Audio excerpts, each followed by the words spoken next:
இந்த சீனை பார்க்கறத விட அதுக்கு அடுத்து வேற அந்த மீம் இருக்கு தெரியுமா, சிரிக்கிற மீம், அதை பார்த்தா தான் சிரிப்பா வருது. ஆனா அல்லு அர்ஜுன் பண்ண ஃபைட்டுக்கு நான் பார்த்துட்டே சிரிப்பு அது. ஹலோ சொல்லுடா. மாளிகானே, வண்டியை கவுத்து போட்டேனே.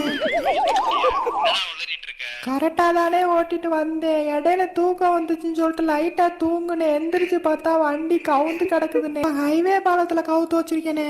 நீ உடனே ஒரு கிரேன் அனுப்பிச்சு விடுனே. ஓகேடா தங்கப்புல, போன கிரேன் அனுப்பிச்சு விடுறேன், நீ வண்டி எடுத்து வீட்டுக்கு கொண்டு வந்துரு. சரிண்ணே. அண்ணே, கிறிஸ்துமஸ் போனஸ்ண்ணே. வீட்டுக்கு போய் வா, உன் உனக்கு இருக்கு. சரிண்ணே. யார் நீங்களா, எங்க இருந்து வந்திருக்கீங்க? எவ்வளவு கேஸ்லாம் பண்ணிருக்கேன். அப்புறம் வண்டி கவுந்து கிடக்கல, இது எவ்வளவு பெரிய நியூஸ் தெரியுமா? ஆனா அந்த டிரைவர் கொஞ்சம் கூலா இருந்தாரு பத்தியா.